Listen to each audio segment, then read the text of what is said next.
어제 광주 국립 5.18 민주노조에서 개최된 제45주년 5.18 민주화운동 기념식에서 이주호 대통령 권한대행은 기념사를 통해 올해 광주가 보여주었던 연대와 통합의 정신을 우리 모두의 삶 속에 끊임없이 되살려 대화와 타협으로 진정한 국민 통합의 길을 열어나가야 한다고 말씀하셨어요. 기념식을 마치고 같은 장소 민주의 문 앞에서 더불어민주당 이재명 대통령 후보는 5.18 광주 민주화 운동 정신을 헌법 전문에 수록하는 개헌을 제안했습니다. 이재명 후보는 아직 사회적 합의에 이르지 못한 대통령 임기제 등의 권력구조와 다양한 기본권의 보장, 강화, 확대 등 개헌안에 대하여는 국회에 개헌 특별위원회를 두어서 합의안을 마련하자고 제안했습니다. 이재명 후보의 개헌안 제안은 그동안 이 후보가 일관되게 견지해온 국민 주권과 민주주의 강화, 대통령의 거부권 제한, 총리에 대한 국회 추천, 감사원 국회 이관 등 권력 분산, 대통령 권한 억제를 위한 포괄적인 설계를 담고 있습니다. 주지하다시피 개헌은 대통령이 하는 게 아닙니다. 국회에서 발의하고 국민 투표를 거쳐야 합니다. 이 후보는 선결과제로 국민투표법 개정도 필요하다고 지적했습니다. 지금의 헌법은 1987년 전두환의 제5공화국 독재를 종식시키는 6월 민주항쟁이 있고 난 후에 대통령 직선제로 전환한 것으로 제6공화국 헌법이라고도 합니다. 이재명 후보의 제안대로 새로이 국회를 중심으로 사회적 합의를 이룬 개헌을 진행하려면 전두환 쿠데타 후 44년 만에 겪는 희대의 12.3 비상계엄으로 촉발된 내란 상황을 종식시키고 진짜 대한민국을 이루기 위한 정권 교체가 성결돼야 합니다. 그때에는 사회의 정상화와 제7공화국으로 거듭나는 개헌과 전환이 유의미해질 것입니다.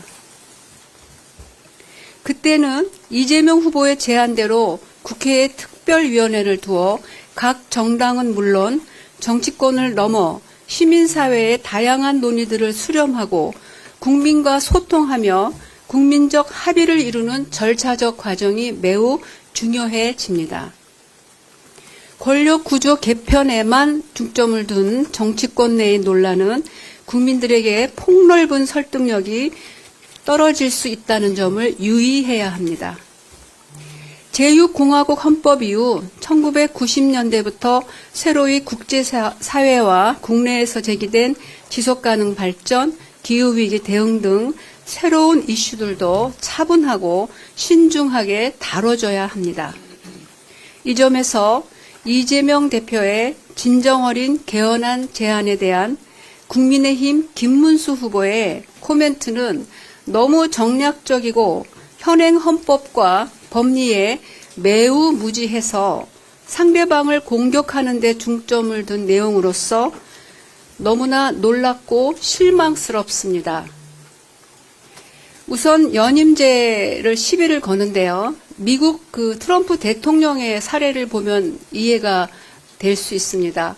연임제에서는 트럼프 대통령은 한 번 대통령을 하고 그 다음에 나왔지만 떨어졌기 때문에 연임제에서는 다시 나올 수가 없습니다. 그러나 중임제에 따르면 한 번 대통령을 하고 떨어진 다음에 다시 나올 수가 있습니다.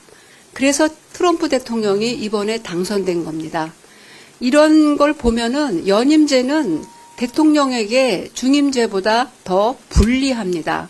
그럼에도 이 후보의 연임 표현을 장기 집권 의도라고 공격하는 것은 어불성설이고 국민의 저는 지금 정치권이 아니기 때문에 국민의 한 사람으로서 이렇게 수준이 떨어지는 헌법에 무지한 정당의 대선 후보의 발언이 있을 수 있는가. 이분들이 왜 그동안 이렇게 헌법을 짓밟았는지 좀 이해되는 측면도 있습니다. 더구나 현행 헌법 전두환 독재 이후에 대통령 직선제 개헌을 하면서 바로 그 취지 때문에 128조에 이렇게 규정하고 있습니다. 임기 연장, 대통령의 임기 연장, 중임 변경을 위한 헌법 개정은 그 헌법 개정 제안 당시의 대통령에 대해서는 효력이 없다. 이 조항이 왜 들어갔냐면은 전두환 독재 때문에 대통령 직선제, 대통령 단임이 그 시대의 시대 정신이었기 때문입니다. 이재명 대통령은 어제 우리 그 선대위에서도 말씀드렸듯이 만일에 제7공화국 헌법을 여는 그 국회에서 그 개헌이 진행된다면 6공화국에서 7공화국으로 넘어가는 마지막 단임제 대통령이 될 것입니다.